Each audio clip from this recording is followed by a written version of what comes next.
Assalamualaikum warahmatullahi wabarakatuh. Alhamdulillah, sekarang telah tersedia ringback tone dari Sabda TV. Jangan lupa untuk mengaktifkan RBT tersebut dengan cara mengetik SMS. Di sini, di sini, di sini. Jazakumullahu khairan.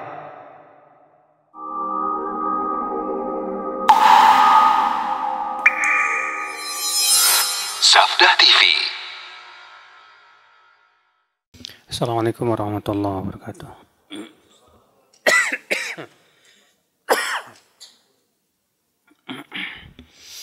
Alhamdulillah, wassalatu wassalamu ala rasulillah nabiyina Muhammadin wa alihi wa sahbihi wa man walah. Asyhadu an la ilaha illallah wahdahu la syarikalah wa asyhadu anna Muhammadan abduhu wa rasuluh. Qala Allah ta'ala fi kitabihil karim, ya ayyuhalladzina amanu taqullaha haqqa tuqatih wa la tamutunna illa wa antum muslimun, amma ba'd. Kita masuk ke bab selanjutnya, bab ma ja'a fi dzabhi li ghairillah.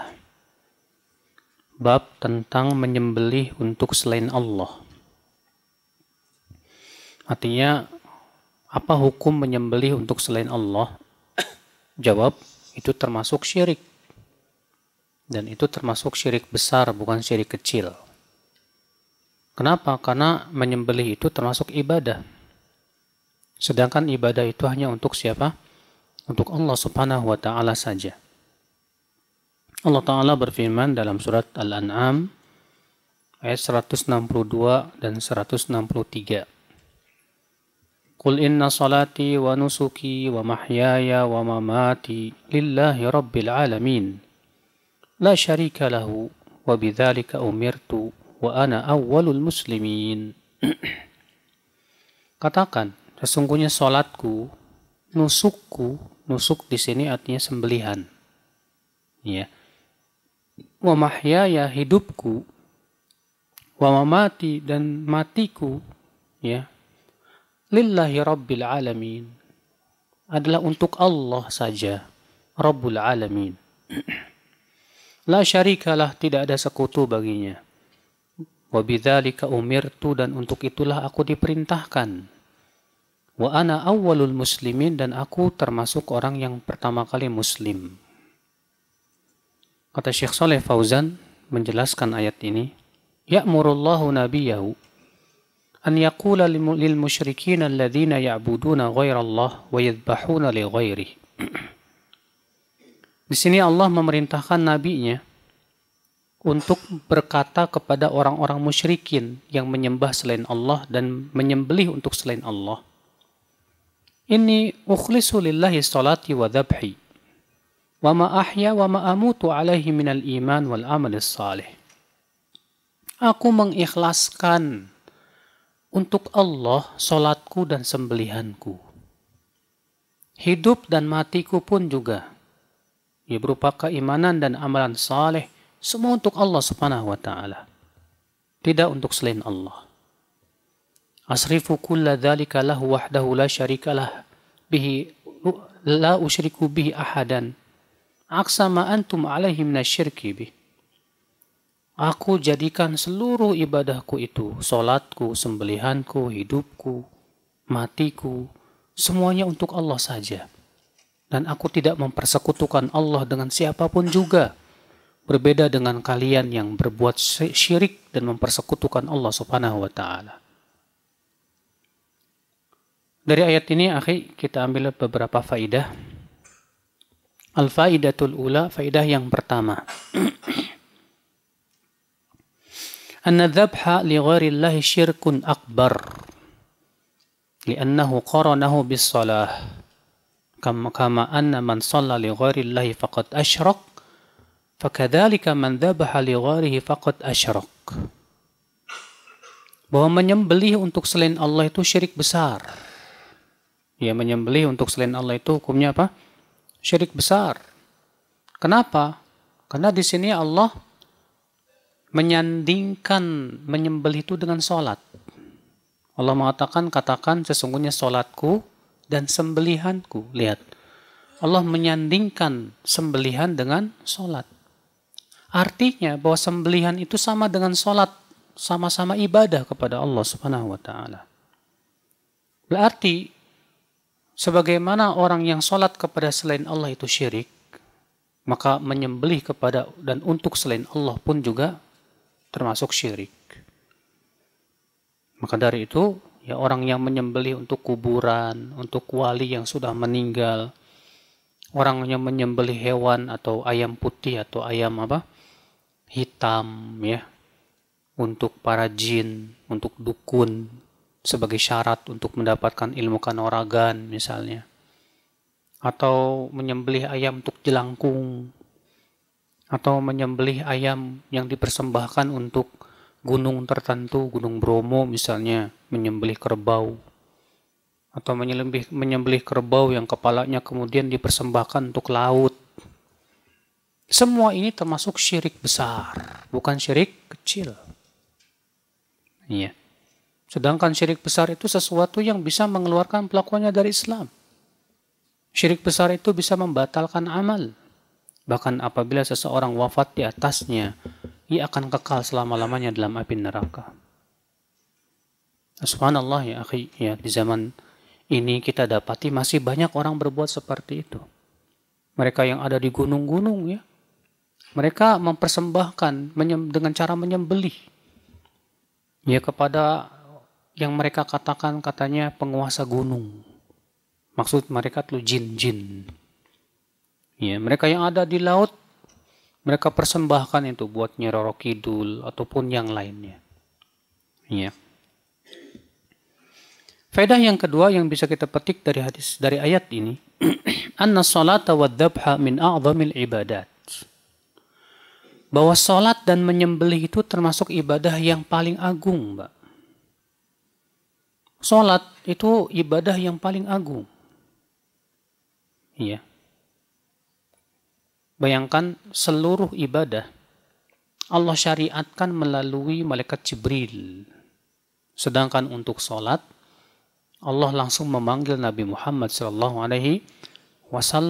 untuk bertemu dengannya di langit yang ketujuh. Iya. Maka ini menunjukkan akan keagungan sholat, bahwa sholat itu ibadah yang agung sekali. Demikian pula menyembelih. Ya, menyembelih hewan adalah ibadah. Maka karena itu ibadah yang begitu agung, kewajiban kita adalah hanya untuk Allah dan kepada Allah. Tidak untuk selain Allah Subhanahu wa taala.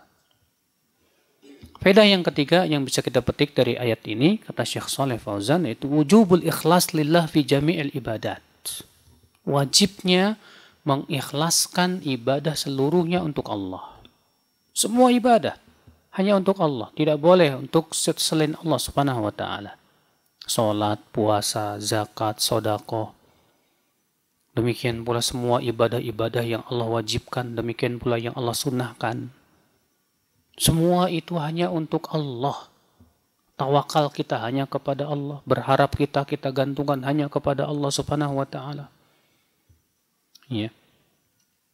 Faedah yang keempat yang bisa kita petik dari ayat ini, kata beliau, annal ibadati tauqifiyatun ay mutawaqqifatun ala amri syari'. Ayat ini menunjukkan bahwa ibadah itu menunggu dalil. Bukan disesuaikan dengan selera kita, bukan. Ibadah itu tidak disesuaikan dengan kepuasan kita, hawa nafsu kita, tidak. Kenapa? Karena Allah berfirman dalam ayat ini apa? La syarika lahu, tidak ada sekutu bagi Allah. Wa bidzalika umirtu, dan dengan inilah aku diperintahkan. Lihat. Dengan ini aku diperintahkan. Berarti yang namanya ibadah itu menunggu perintah, tidak? Iya. Ada perintah dari Allah, lakukan. Kalau tidak ada perintah dari Allah, jangan sekali-kali melakukan. Karena ingat, ibadah itu hak Allah, bukan hak kita. Karena ibadah itu hak Allah, maka beribadahlah sesuai yang Allah cintai dan ridhai. Jangan sesuai dengan keinginan dan kepuasan kita sendiri. Ya. Kemudian penulis buku membawakan firman Allah, fasalli li rabbika wanhar. Dalam surat apa itu? Al-Kautsar ayat 2. Allah Ta'ala berfirman, inna a'tainakal kautsar fasalli li rabbika wanhar inna syani'aka wal abtar. Sesungguhnya kami telah memberikan engkau, wahai Muhammad, telaga Kautsar. Fasalli, maka salatlah, li rabbika, untuk Rabbmu, wanhar, dan sembelihlah. Di sini Allah Subhanahu wa taala menyuruh Nabi Muhammad untuk salat dan menyembelih. Ini menunjukkan bahwa menyembelih itu termasuk ibadah. Ya. Kata beliau, ma yustafadu minal ayah, dari ayat ini kita ambil faidah. Yang pertama, anna dzabha li ghairihi syirkun akbar li'annahu ibadah wa sarful ibadati li ghairillah syirkun akbar. Ini ayat menunjukkan bahwa menyembelih untuk selain Allah itu syirik besar, bukan syirik kecil. Kenapa? Karena menyembelih itu ibadah. Maka Rasulullah mengatakan apa? Fasalli li rabbika wanhar. Salatlah untuk Rabbmu dan sembelihlah untuk Rabbmu. Allah menyuruh sembelihan pun untuk Allah. Sebagaimana salat untuk Allah. Berarti orang yang menyembelih untuk selain Allah sama dengan salat yang untuk selain Allah. Sungguh ia telah berbuat syirik. Ya. Faedah ayat ini juga, anna salata wa dzabha lillah min a'zami madhahir min syukrin ni'am. Fa innahu ata bil fa'id dalah 'ala sabab. لأن فعل ذلك سبب للقيام بشكر ما أعطاه من الكوثر. Bahwa salat dan menyembelih itu, Pak, termasuk tata cara bersyukur yang paling besar. Ya, salat dan menyembelih hewan yang diperintahkan oleh Allah, binatang ternak, ya, yang diperintahkan oleh Allah berupa apa? Kambing, terus apa? Sapi, terus apa? Unta, ya. Apalagi dalam ibadah korban di waktu Idul Adha. Itu termasuk cara bersyukur kepada Allah yang paling agung.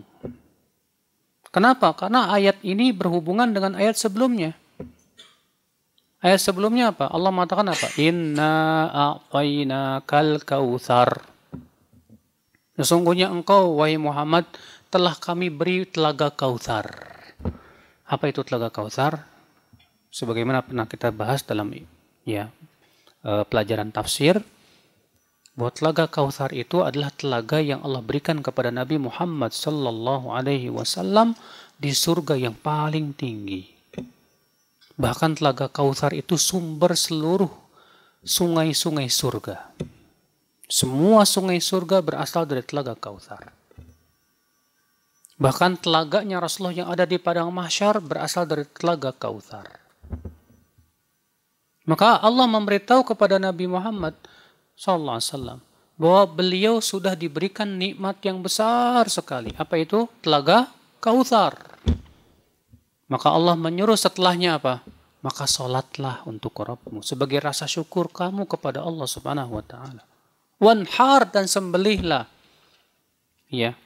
Berkorbanlah sebagai rasa syukur engkau kepada Allah Subhanahu wa taala. Maka dari itulah ya akhal Islam, azani Allah wa iyyakum. Ya, disebutkan dalam satu riwayat bahwa Jabir bin Abdullah ketika pulang dari safar beliau menyembelih unta. Lalu dagingnya dibagi-bagikan ke tetangga dan fakir miskin sebagai rasa syukur kepada Allah yang sudah menyelamatkannya dalam perjalanan. Ya. Ikhwatul Islam, azani Allah wa iyyakum. Kemudian penulis buku membawakan hadis riwayat Muslim dalam sahihnya. An Ali bin Abi Thalib radhiyallahu anhu warḍah. Dari Ali bin Abi Thalib, semoga Allah meridhoinya, qal, ya, beliau berkata, haddatsani Rasulullah sallallahu alaihi wasallam bi arba'i kalimat. Rasulullah sallallahu alaihi wasallam menyampaikan kepadaku 4 kalimat. Apa itu yang pertama? La'anallah man dzabaha li ghairillah. Semoga Allah melaknat orang yang menyembelih untuk selain Allah. Yang kedua, wala'anallah man la'ana walidaih. Semoga Allah melaknat orang yang melaknat dua orang tuanya. Yang ketiga, wala'anallah man awa muhditsan. Dan semoga Allah melaknat orang yang melindungi penjahat. Ya. Wala'anallahu man ghayyara manaral ardi. Dan semoga Allah melaknat yang merubah batasan-batasan tanah. Ya. Di sini Sahih riwayat Muslim dalam sahihnya di nomor 1978. Dari hadis ini Bapak sekalian, ya, menunjukkan kata Syekh Shalih Fauzan, al-ula yang pertama, anna dzabha li ghairillah muharramun syadidut tahrim wa syirkun. Ya, menyembelih selain Allah itu haramnya luar biasa. Sampai-sampai Rasulullah SAW mendoakan supaya Allah melaknat orang itu. Semoga Allah melaknat orang yang menyembelih untuk selain Allah. Maka dari itu orang yang menyembelih untuk kuburan Kiai Fulan terkena laknat Rasulullah SAW. Orang yang menyembelih sebagai persyaratan dukun. Kadang kan dukun minta apa?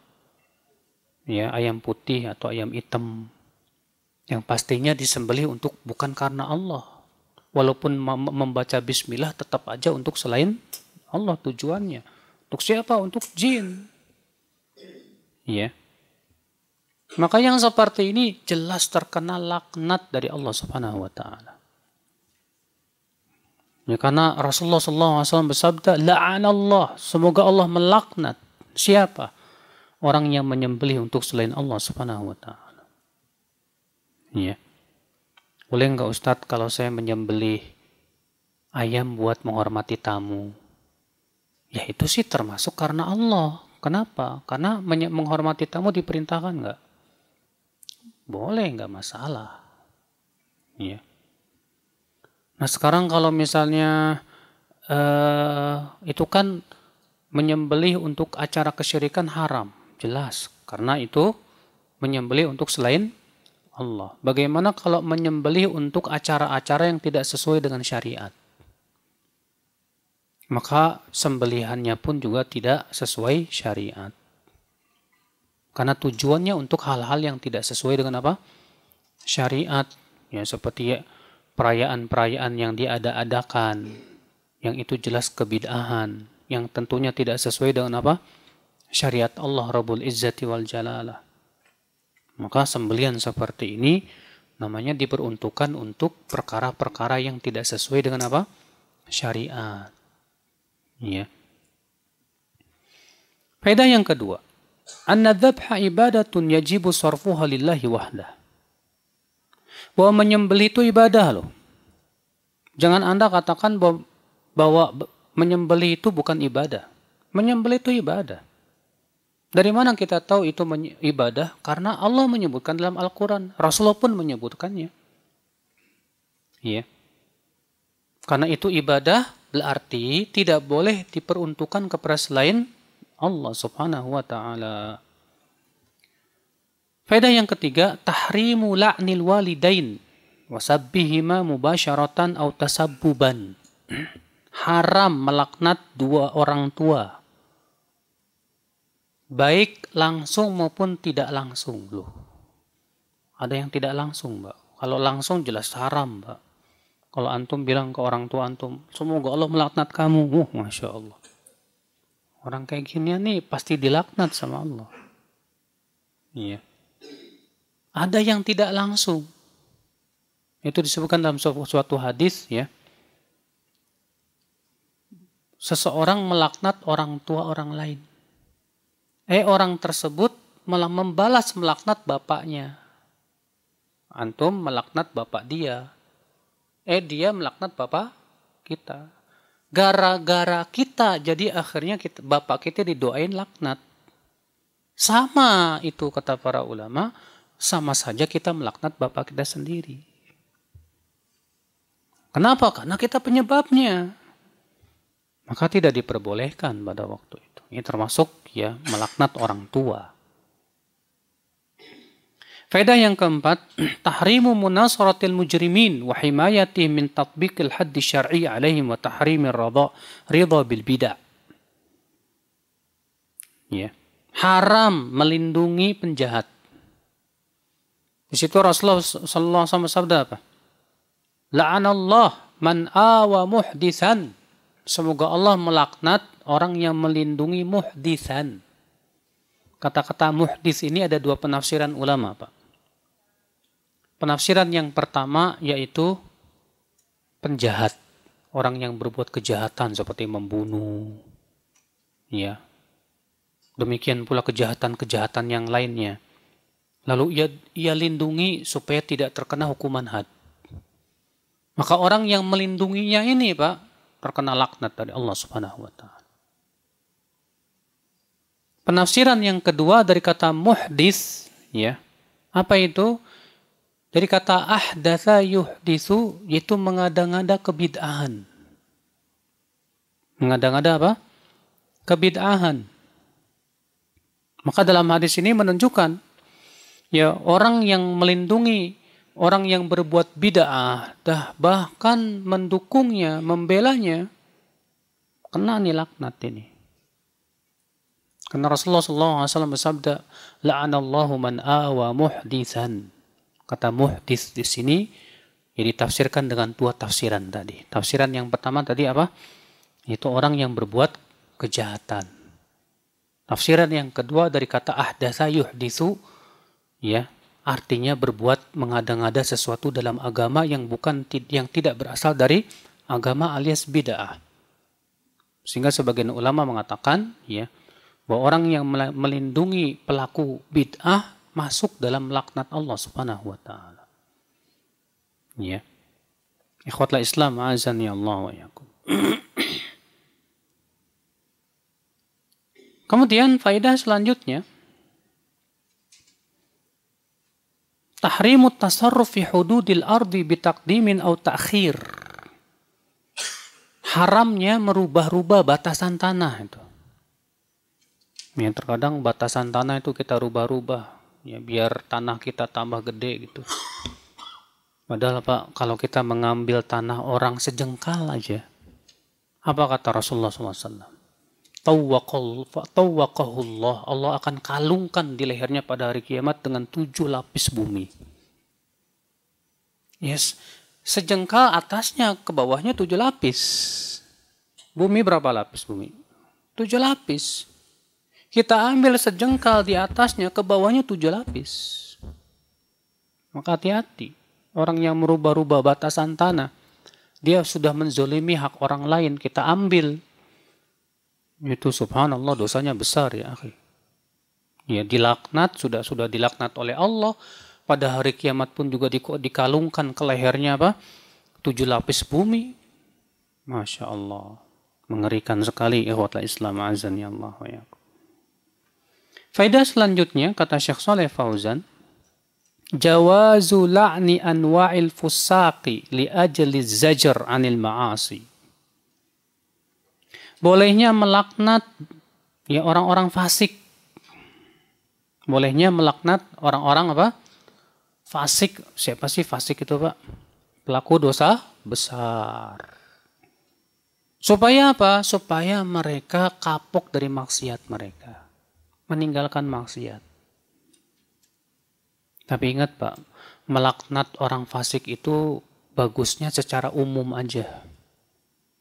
Bukan menyebutkan nama-nama si fulan, semoga Allah melaknat si fulan. Makanya kalau kita perhatikan ya, laknatnya Rasulullah SAW pun sifatnya umum. Dalam hadis ini Rasulullah melaknatnya sifatnya laknat terhadap perbuatan. Semoga Allah melaknat orang yang menyembelih selain Allah. Semoga Allah melaknat orang yang melaknat 2 orang tua. Semoga Allah melaknat siapa lagi? Orang yang melindungi penjahat. Semoga Allah melaknat orang yang merubah-rubah. Ya. Maka kalau kita misalnya melaknat dengan sifatnya umum seperti itu nggak apa-apa. Contoh misalnya Rasulullah SAW melaknat wanita yang bertato dan yang minta ditato. Rasulullah melaknat wanita yang menyambung rambut dan yang diminta disambung rambutnya. Boleh nggak kita katakan, semoga Allah melaknat wanita yang bertato? Boleh, nggak apa-apa. Secara umum. Tapi kalau secara individu, lebih baik jangan. Lebih baik kita doakan supaya dapat hidayah aja. Iya. Misalnya kita punya teman, dia bertato, langsung kita katakan, semoga Allah melaknat kamu, gitu kan. Kalau kok kamu doakan saya laknat, iya kamu bertato. Sedangkan Rasulullah melaknat orang yang bertato. Jangan, Pak. Kayak ginian nih malah membuat dia semakin bertato lagi gitu. Udahlah, ya. Saya kan udah kena laknat, gimana lagi? Ya sekalian aja. Ya. Nah, ini tentu ya tidak diperkenankan ya akhwal Islam azan ya Allah wa iyyakum. Kita lanjutkan. Kemudian penulis buku membawakan hadis. Wa an Tariq bin Shihab anna Rasulullah sallallahu alaihi wasallam qala dakhala al-jannata rajulun fi dhubabin wa dakhala an-nara rajulun fi dhubabin qalu wa kaifa dhalika ya Rasulullah qala marra rajulani ala qaumin lahum sanamun la yujawizu ahadun hatta yuqarriba lahu syai'an qalu li ahadihima qarrib qala laysa indi syai'un uqarrib qalu qarrib walau budhubaban faqarraba dhubaban fadakhalu sabilahu ya fakhallu sabilahu fadakhala an-nar wa qalu lil akhar qarrib qala ma kuntu liuqarriba li ahadin syai'an duna Allah azza wa jal fadarabu unuqah fadakhala al-jannah rawahu Ahmad. Dari Tariq bin Shihab bahwasanya Rasulullah SAW bersabda, ada orang yang masuk surga gara-gara lalat dan ada orang yang masuk neraka gara-gara apa? Lalat. Lalu mereka para sahabat bertanya, bagaimana bisa ya Rasulullah? Kata Rasulullah apa? Ada dua orang yang melewati suatu kaum yang memiliki patung berhala, di mana tidak ada yang boleh melewati mereka sampai berkorban buat berhala mereka. Lalu kemudian dua orang ini ditangkap oleh kaum tersebut. Yang satu dikatakan, ayo kamu berkorban. Kata orang itu, saya nggak punya apa-apa buat saya berkorban. Kata dia, nggak apa-apa walaupun lalat. Akhirnya dia berkorban lalat. Akhirnya masuk neraka gara-gara itu. Yang satu lagi disuruh, ayo kamu berkorban. Dia berkata, saya tidak akan pernah berkorban untuk selain Allah. Akhirnya ia pun dibunuh. Ia pun masuk surga. Yang satu masuk neraka. Iya. Nah, di sini Pak termasuk hadis yang diperselisihkan oleh para ulama. Apakah hadis ini hadis yang sahih, apa hadis yang dhaif? Namun yang sahih dan yang rajih wallahu alam, hadis ini mauquf kepada Salman Al-Farisi. Ya, demikian yang diriwayatkan oleh para a'immah. Mereka rata-rata memauqufkannya kepada Salman Al-Farisi.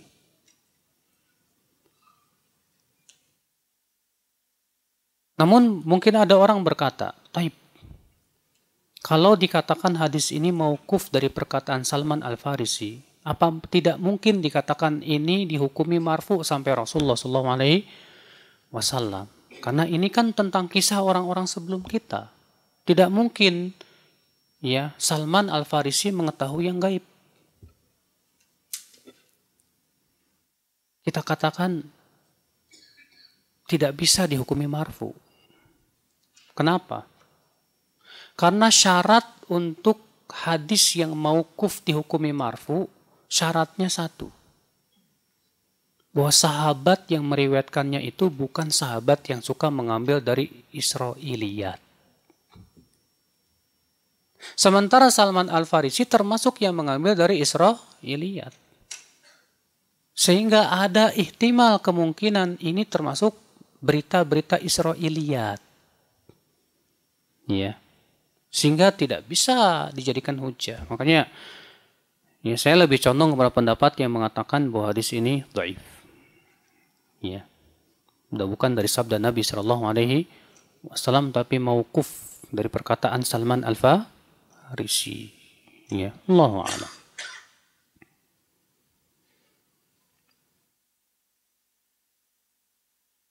Kita masuk ke bab la yudbah lillah bimakanin yudbah fihi li ghairillah. Tidak boleh menyembelih karena Allah di tempat yang disembelih padanya untuk selain Allah. Artinya kalau kita menyembelihnya karena Allah, tapi masalahnya menyembelihnya di tempat orang berbuat syirik di situ. Boleh nggak? Ya, jawabnya nggak boleh. Allah Ta'ala berfirman dalam surat At-Taubah 108.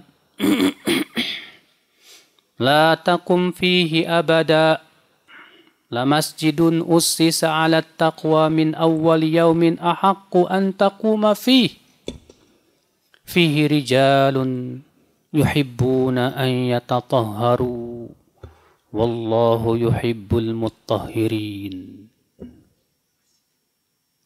Jangan sekali-kali kamu berdiri di masjid mereka selama-lamanya. Ini ayat Pak turun ya mengenai masjid dirar. Jadi orang-orang munafikin membangun sebuah masjid tujuannya adalah untuk memerangi Allah dan Rasulnya. Ya. Nah mereka minta supaya Rasulullah sholat di masjid tersebut. Sehingga supaya ketika mereka Rasulullah sholat di masjid tersebut, mereka akan menganggap ini sudah ada rekomendasi dari Rasulullah SAW. Ya, tapi tujuan mereka untuk apa? Tujuan mereka untuk memecah belah saf barisan kaum muslimin. Atau mereka bermuamarah, ya ada sebuah rencana busuk terhadap Rasulullah SAW dengan pembangunan masjid tersebut. Maka Allah Subhanahu wa Ta'ala melarang Rasulullah SAW untuk sholat di masjid tersebut, Pak. Ini yang disebut dengan istilah masjid dirar. Masjid yang memberikan kemudaratan untuk kaum muslimin. Ya. Maka Allah mengatakan, la takum fihi abada. Jangan kamu sekali-kali berdiri di masjid tersebut. Jangan sholat di situ. Ya. La masjidun ussisa ala taqwa. Masjid yang dibangun di atas ketakwaan itu lebih berhak untuk kamu berdiri di dalamnya. Yep. Terjadi ikhtilaf para ulama, Pak, tentang maksud masjid yang dibangun di atas ketakwaan dari awal pertama kali. Sebagian mengatakan Masjid Nabawi, sebagian mengatakan Masjid Quba. Namun ya, sebetulnya dua pendapat ini tidak bertabrakan. Kenapa? Karena Masjid Quba dan Masjid Nabawi dua-duanya sama-sama dibangun di atas ketakwaan dari awal pertama kali. Iya. Sehingga sebetulnya tidak bertabrakan satu sama lainnya. Makanya Syekh Shalih Fauzan rahimahullah berkata, Yanhallahu subhanahu wa rasulahu anis salati fi masjidid dirar alladhi banahul munafiqun. Madaratan li masjid Quba, mudaratan li masjid Quba. Allah Subhanahu wa Ta'ala melarang Rasulullah salat di masjid dirar yang dibangun oleh orang-orang munafikin karena mereka membangun masjid itu untuk menyaingi masjid Quba. Wa kufran billahi wa rasulihi, dan juga sebagai kekafiran kepada Allah dan Rasulnya. Wa talabu minar Rasul sallallahu alaihi wasallam an yusalliya fihi. Ya, mereka minta sengaja supaya Rasulullah salat di masjid mereka. Untuk apa? Liyattakhidhu min dzalika hujjatan yubariruna biha amalahum wa yasturuna biha batilahum. Sengaja mereka minta Rasulullah salat di masjid mereka, Pak. Untuk supaya apa? Mereka punya alasan. Nih, Rasulullah aja salat di masjid kami. Ya. Dan mereka pun bisa menutupi kebatilan mereka dengan cara seperti itu. Zaman sekarang terkadang begitu. Ya, gimana caranya nih supaya memecah belah barisan sunnah? Caranya gitu, digundang ustadz-ustadz sunnah, biar orang bilang nih pengajian sunnah nih. Nanti kan ikhwan-ikhwan sunnah pada masuk tuh. Baru dimasukin deh syubhat-syubhat di situ. Supaya apa? Memecah belah. Itu sering terjadi hal seperti itu ya akhul Islam azani Allah wa yakum. Banyak nih di zaman sekarang ya, sengaja suatu masjid yang sebetulnya tujuannya atau suatu tempat yang tujuannya ingin ya menyerang Islam, tapi sengaja ya minta para alim ulama, pemuka agama supaya ya hadir di tempat itu. Tujuannya setidaknya memberikan rekomendasi kepada manusia. Nih, ya, Kiai Fulan aja datang kok kemari. Tujuannya apa? Sebetulnya hanya sebatas untuk menutupi kebatilan saja. Dan ini bahaya sekali, ikhwatal Islam, azani Allah wa yakum. Ini dia orang munafik membangun masjid yang tujuannya sebetulnya untuk apa? Menyaingi Masjid Quba dan memalingkan kaum muslimin dari Masjid Quba. Ya, mereka minta Rasulullah untuk sholat di masjid mereka. Supaya apa? Ada alasan, Pak. Supaya apa? Supaya menutupi kebatilan mereka dan tujuan mereka yang buruk itu. Ya. Fawa'adahum Rasulullah SAW an yaf'al ma talabu walam ya'lam qasdahumus sayyi. Maka Rasulullah berjanji akan sholat di masjid itu. Karena Rasulullah nggak tahu tujuan mereka apa. Tapi ternyata Allah tahu tujuan mereka. Maka Allah melarang. فنهاه الله عن ذلك وحثه على الصلاة في مسجد قباء الذي بني على طاعة الله ورسوله أو في مسجده صلى الله عليه وسلم على اختلاف بين المفسرين في ذلك. Maka Allah melarang Rasulullah SAW sholat di masjid mereka itu, Pak. Iya. Dan Allah memerintahkan supaya Rasulullah sholat di Masjid Quba atau di Masjid Nabawi.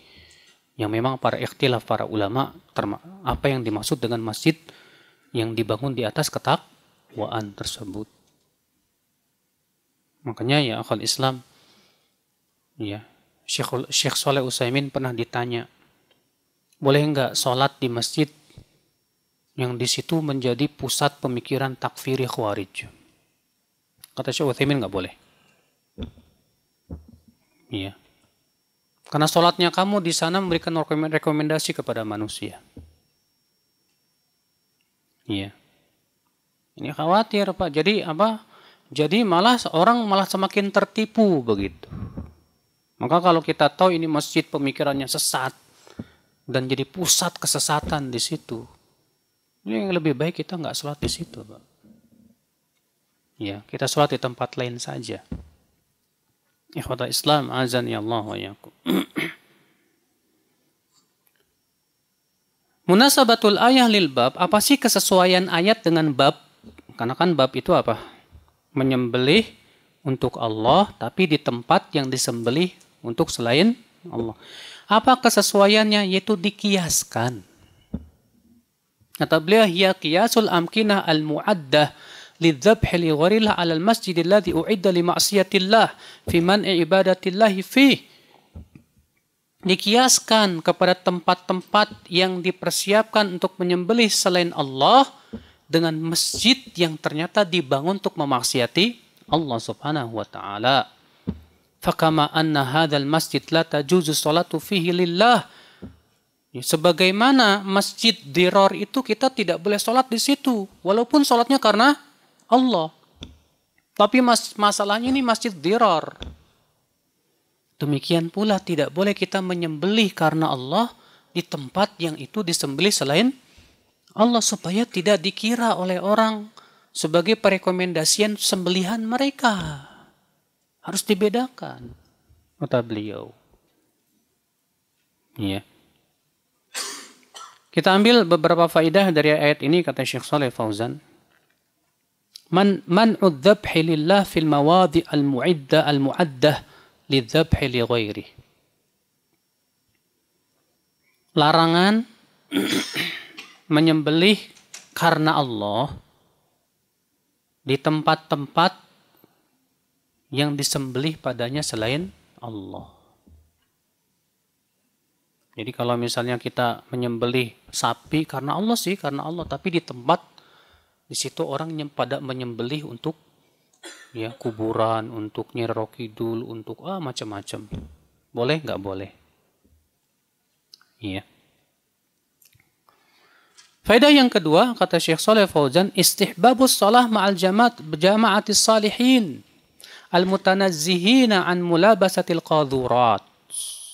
Disunahkan kita sholat di masjid yang di situ orang-orang soleh yang menjauhi berbagai macam dosa dan kebid'ahan serta kesyirikan.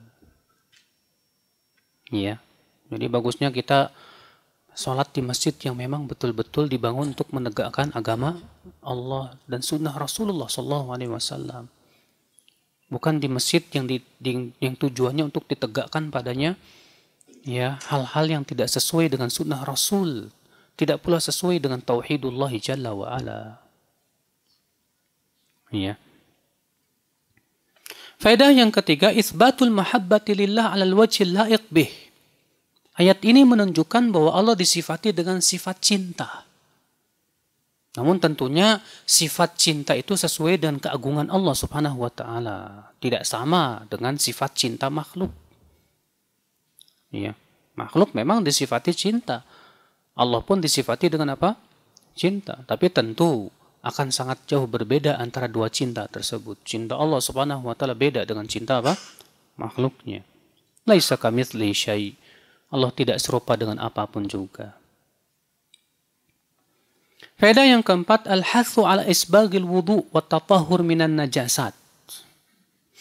Anjuran untuk menyempurnakan wudu dan mensucikan diri dari najis.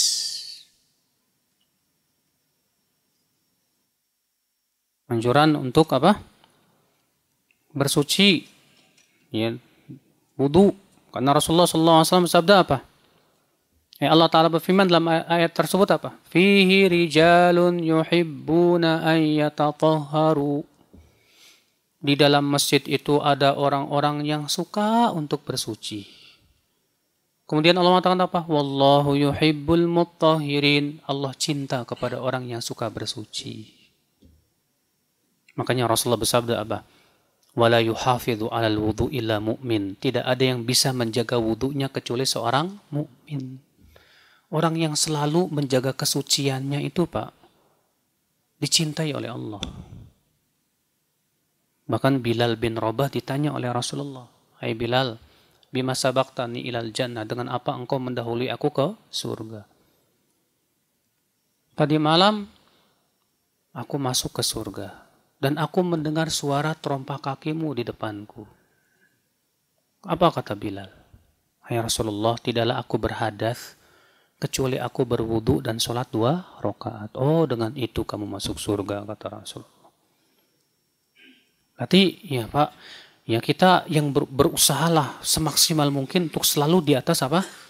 Kesucian. Karena Allah sudah menyatakan cinta kepada orang yang suka bersuci.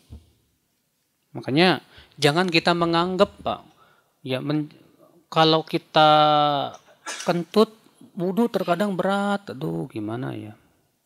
Sampai-sampai mau kentut aja ditahan-tahan dalam sholat kita. Padahal udah kebelat nih kentutnya.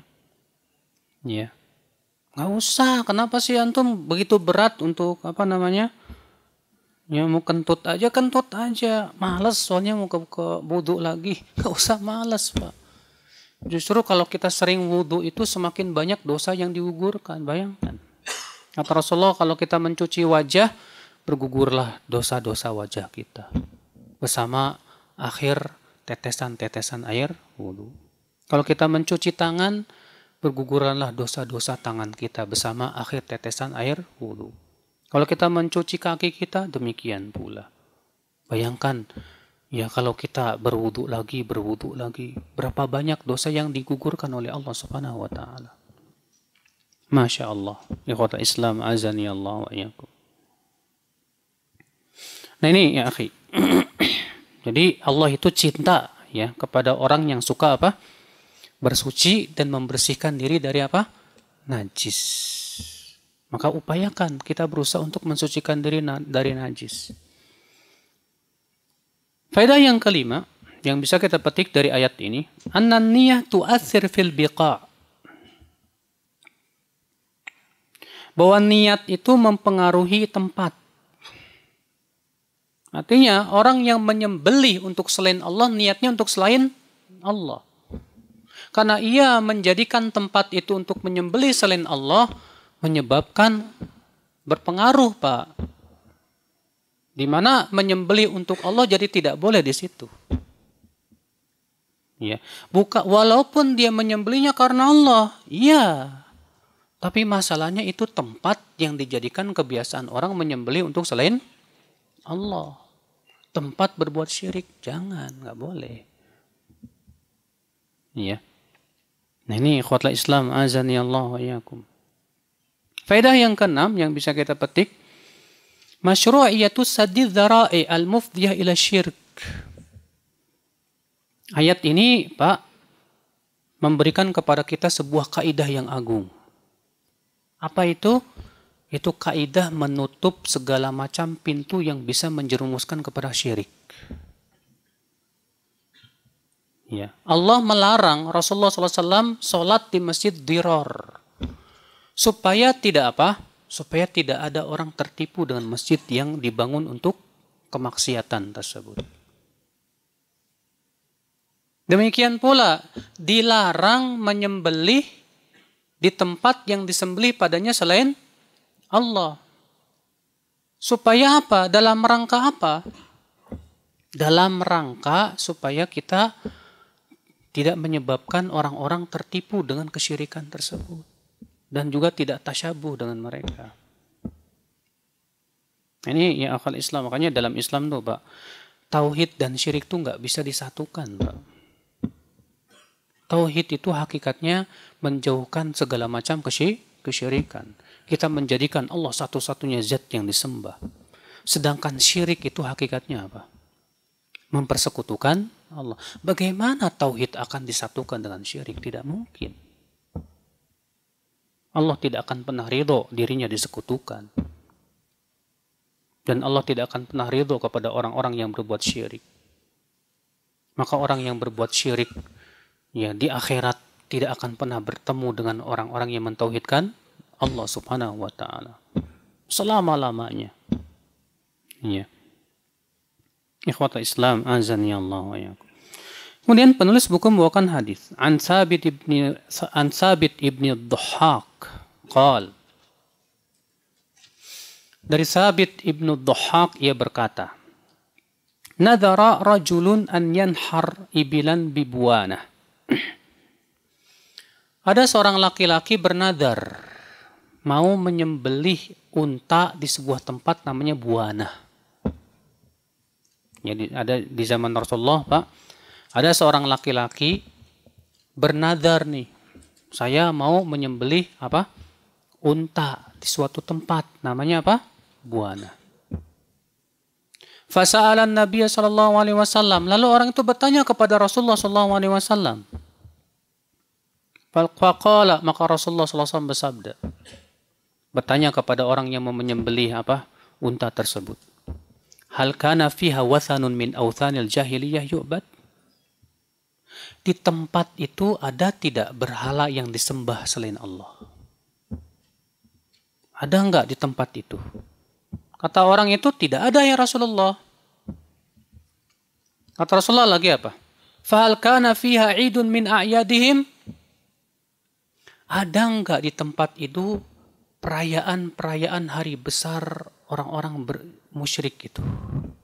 Ada enggak? Kata mereka, tidak ada ya Rasulullah.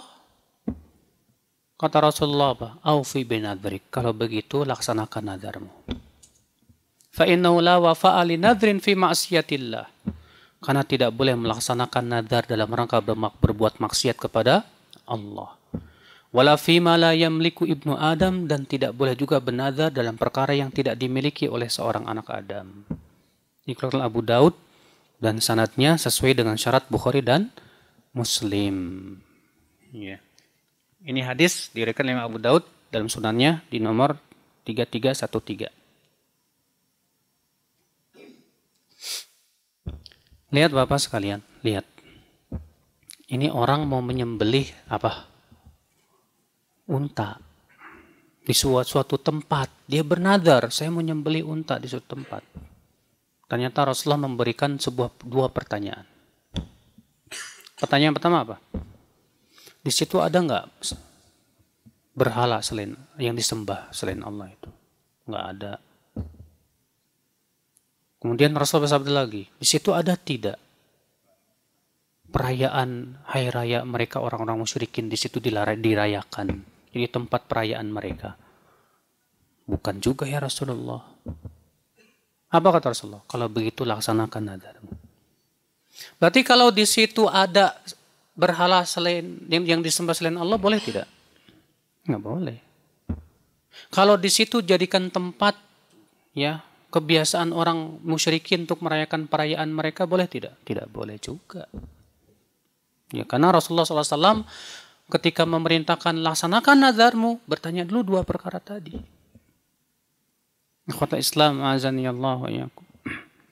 Maka dari hadis ini, kata beliau, kita ambil beberapa faidah. Faidah yang pertama, al-man'u minal wafa'i bin nadhri idza kana fil makani alladhi ujina lahu wathanun walau ba'da zawali. Larangan melaksanakan nadar di tempat yang ada padanya berhala. Ya. Walaupun kata beliau bahwa berhala itu sudah dihilangkan. Tapi karena itu sudah menjadi tempat peribadahan mereka, tetap tidak boleh. Ya, kalau memang masih menjadi tempat peribadahan orang-orang musyrikin. Jadi nggak boleh tuh Pak, dia melaksanakan nadar di tempat peribadahan orang-orang yang berbuat syirik itu. Yang kedua, al-man'u minal wafa bin nadhar bi makani idil jahiliyah walau ba'da zawali. Larangan melaksanakan nadhar di tempat yang itu menjadi perayaan kaum musyrikin juga. Dilarang oleh Rasulullah SAW.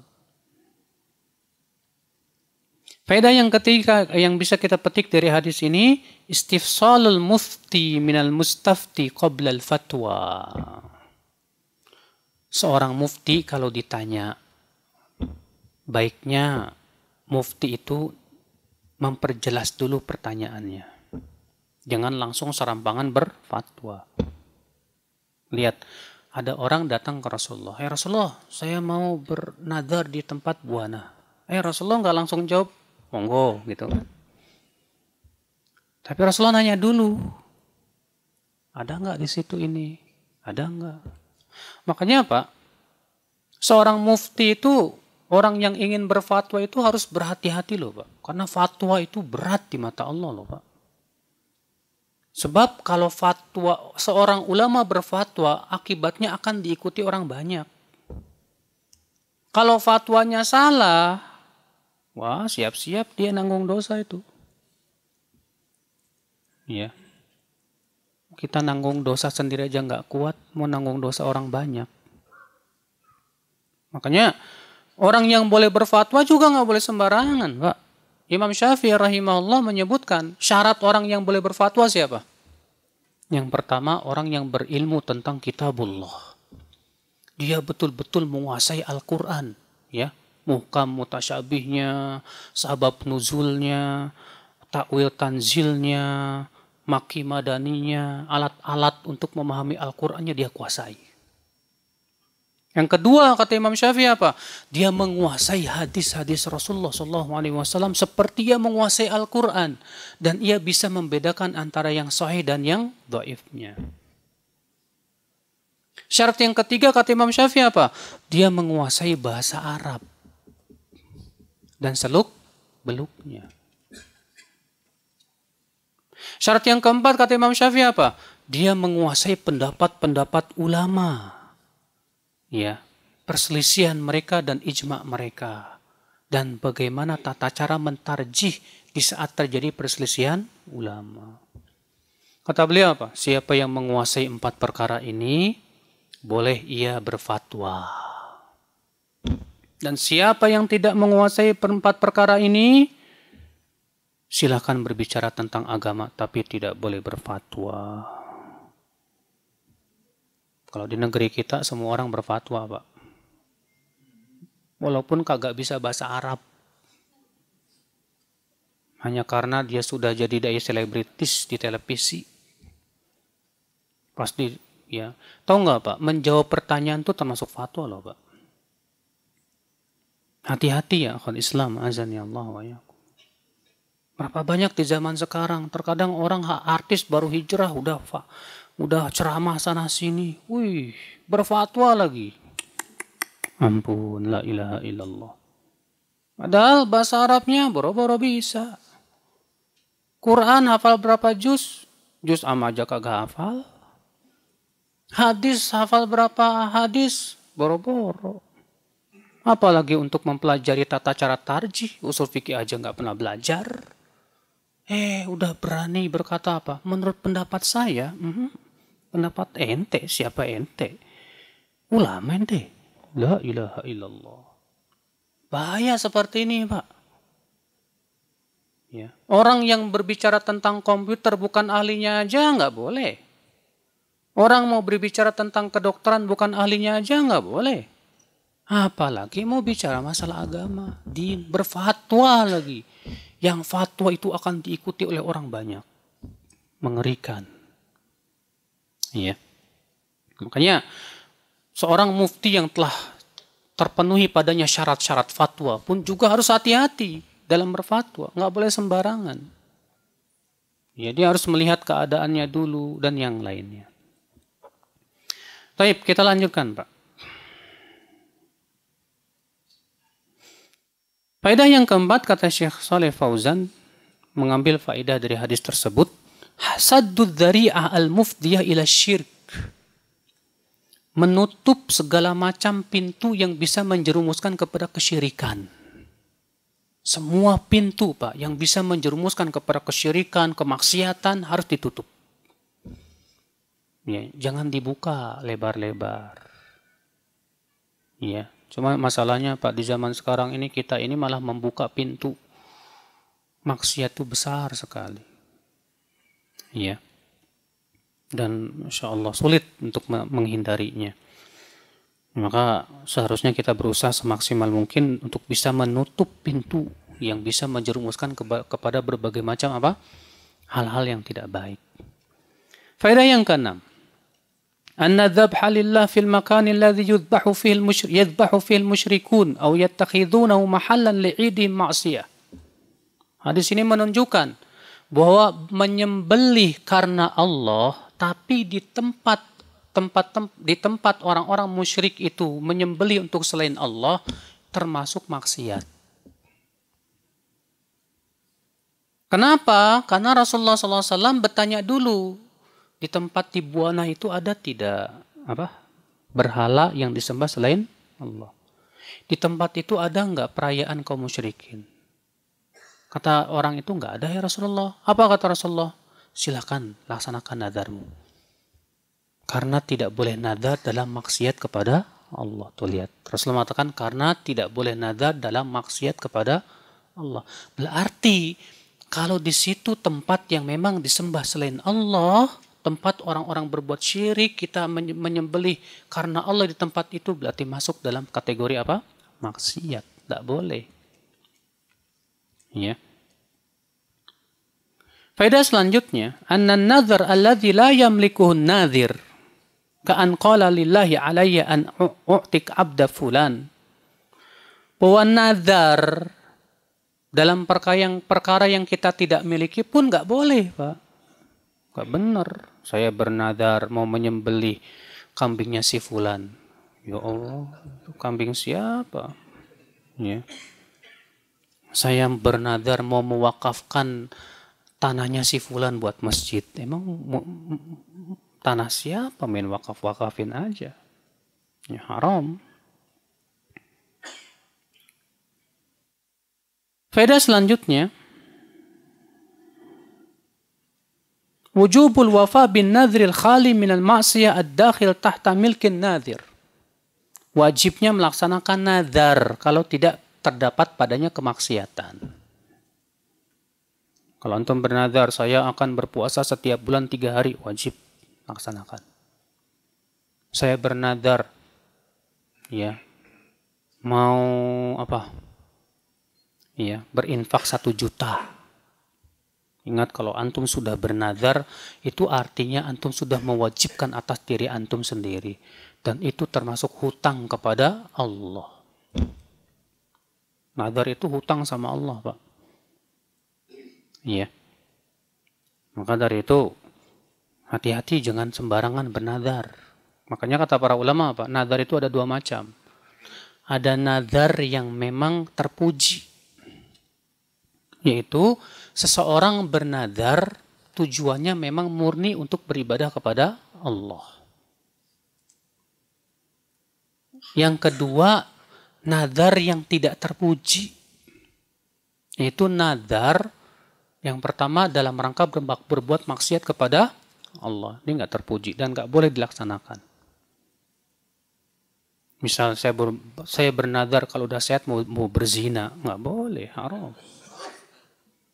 Ya. Yang kedua, bernadhar dalam perkara yang ia tidak miliki. Ini pun juga haram. Yang ketiga ini yang makruh kata jumhur. Apa itu? Bernadhar karena Allah ngasih kita sesuatu.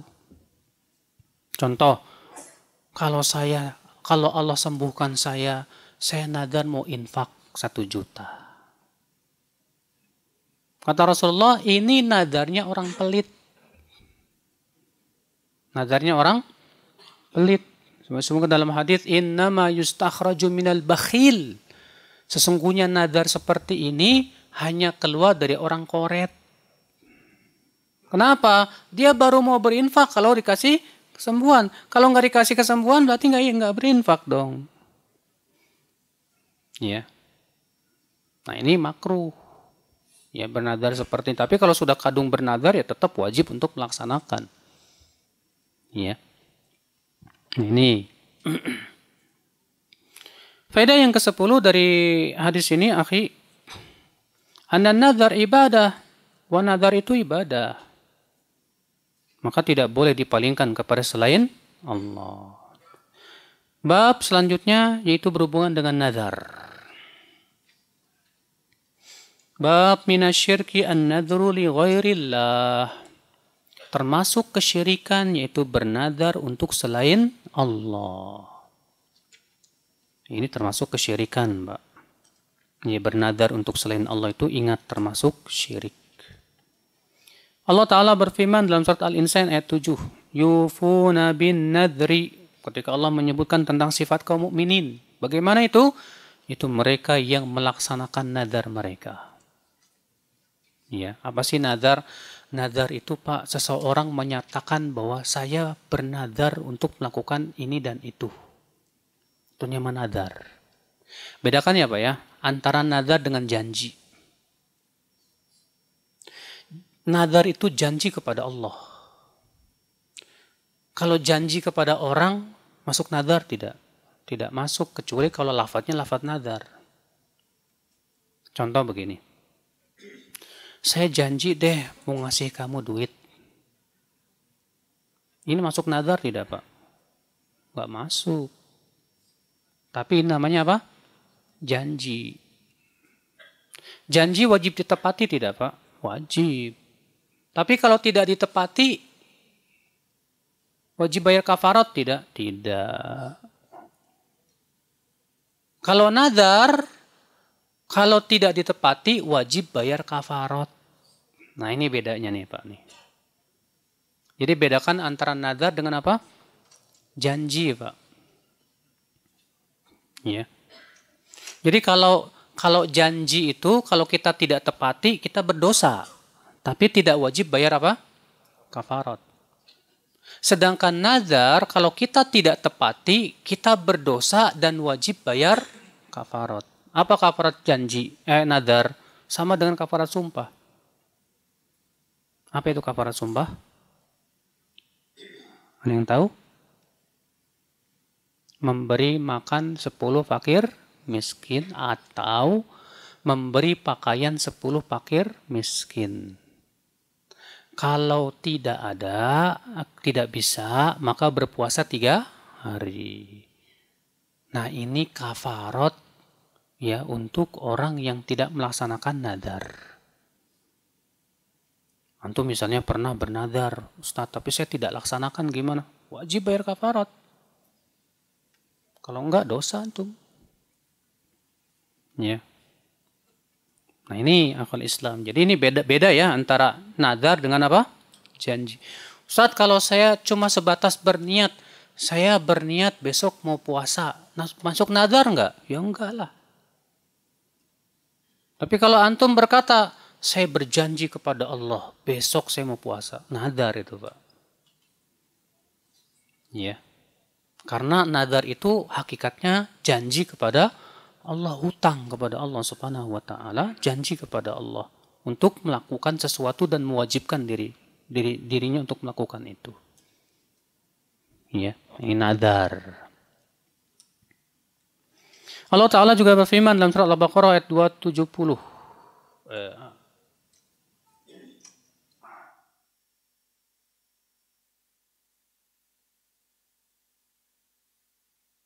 وَمَا أَنْفَقْتُمْ مِنْ نَفَقَةٍ أَوْ نَذَرْتُمْ مِنْ نَذْرٍ فَإِنَّ اللَّهَ يَعْلَمُ.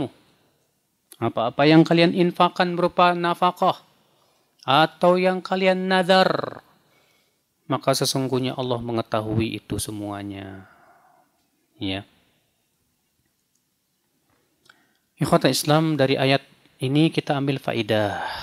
Yang pertama, anna nadra ibadah. Bahwa nadar itu apa? Ibadah. Ya, fayakunu sarfuhu li ghairillahi syirkan akbar. Berarti nadar untuk selain Allah itu termasuk syirik besar. Ya. Faedah yang kedua, itsbatu ilmillahi ta'ala bikulli syai'. Penetapan bahwa Allah mengetahui segala sesuatu. Ingat, Pak. Allah tahu apa yang kita sembunyikan di hati kita loh, Pak. Allah tahu mata-mata yang berkhianat. Walaupun Bapak pakai kacamata lalu ngelirikan akhwat-akhwat, Allah tahu, Pak. Allah berfirman, ya'lamu kha'inatal a'yuni wa ma tukhfis sudur.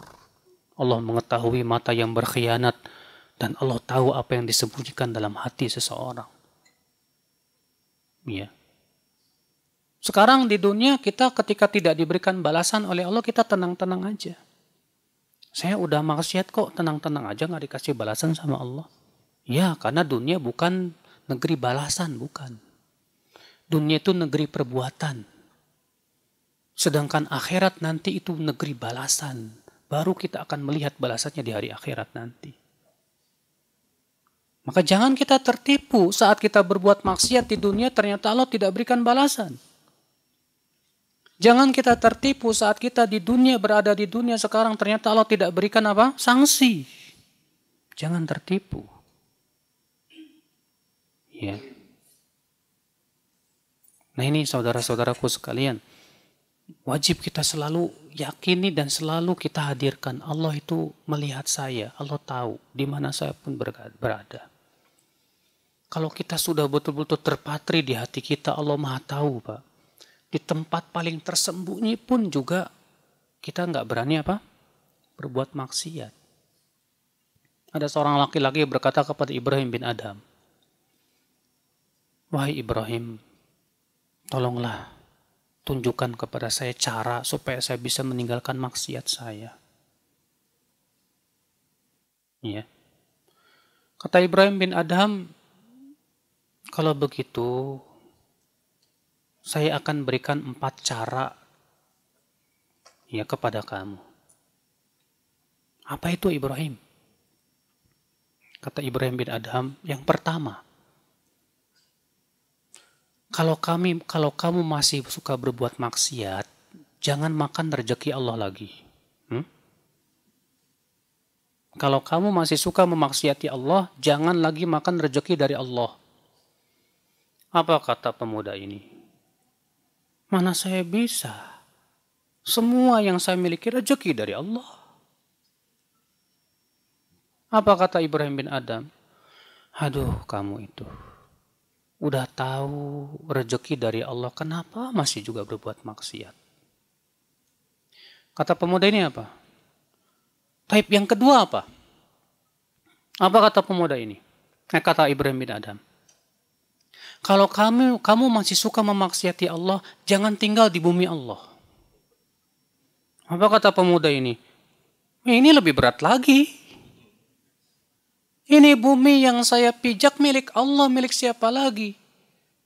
Kata Ibrahim bin Adam, aduh kamu ini gimana? Udah tahu bumi ini milik Allah, kenapa kamu maksiati Allah? Terus yang ketiga apa Ibrahim? Kata Ibrahim bin Adam, kalau kamu masih suka memaksiati Allah, mendingan kamu cari tempat yang Allah tidak tahu untuk kamu berbuat maksiat di situ. Waduh. Di tempat mana yang Allah tidak tahu untuk saya bisa berbuat maksiat?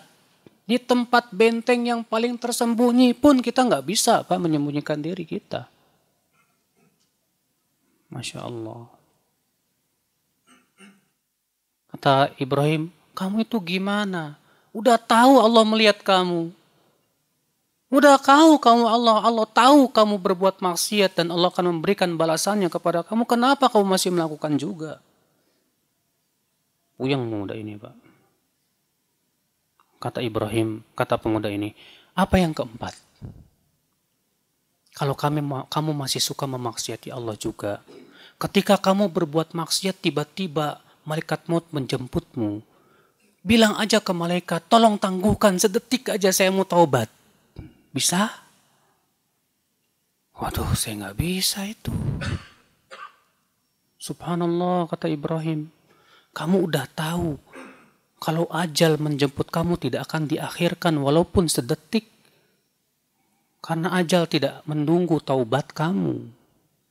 Kenapa kamu tidak segera bertaubat kepada Allah Subhanahu wa taala? Kata pemuda ini apa? Udah cukup Ibrahim. Ini sudah cukup buat saya. Masya Allah, ya khotla Islam azani Allah wa yakum. Iya. Baik, kita ambil faidah selanjutnya yang ketiga. Dari ayat ini kita ambil faidah isbatul jaza'i 'alal a'mal. Penetapan bahwa semua amalan pasti akan diberikan balasan oleh Allah Subhanahu wa taala. Anda yang di dunia belum dikasih balasan oleh Allah, jangan merasa tenang. Yang kita khawatirkan justru Pak, ketika kita berbuat maksiat, malah dikasih nikmat. Ketika kita berbuat maksiat, tambah banyak nikmat kita. Ngeri itu Pak. Ini orang seperti ini tanda orang yang Allah berikan keburukan untuknya. Allah inginkan keburukan buat dia. Kata Rasulullah SAW, Idza aradallahu bi'abdin khairan, apabila Allah menginginkan kebaikan kepada seorang hamba, Allah percepat sanksinya di dunia sebelum di akhirat. Dan apabila Allah menginginkan keburukan kepada seorang hamba, Allah biarkan ia dengan maksiatnya. Sampai Allah berikan seluruh balasannya nanti pada hari kiamat. Ngeri Pak. Kalau gitu boleh enggak Ustadz saya berdoa, ya Allah, tolong percepatkan sanksi saya di dunia. Jangan juga. Jangan. Kita nggak kuat itu Pak. Jadi gimana dong? Makanya Rasulullah kan pernah, ya, sebagaimana pernah saya sampaikan di sini juga. Rasulullah pernah menjenguk seorang laki-laki yang sedang sakit, panjang sakitnya. Kata Rasulullah apa? Sepertinya kamu pernah meminta kepada Allah sesuatu ya?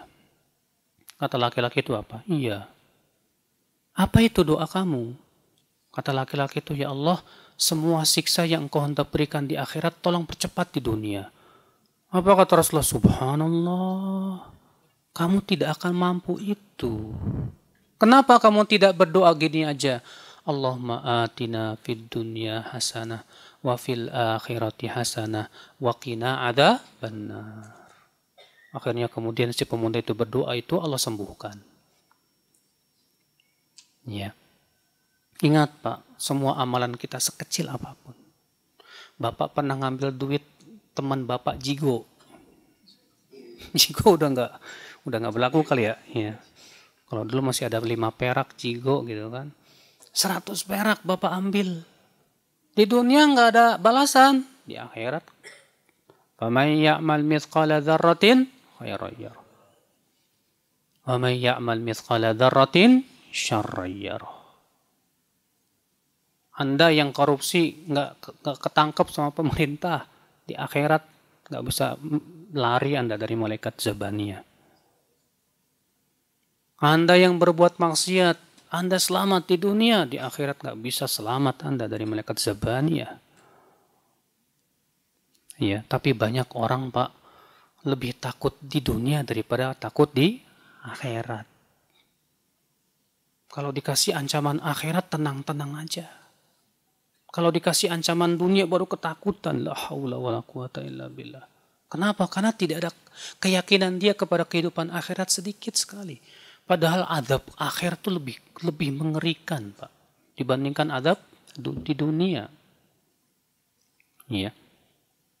Maka dari itulah, Pak, yakini bahwa nanti setelah kematian itu akan ada balasan.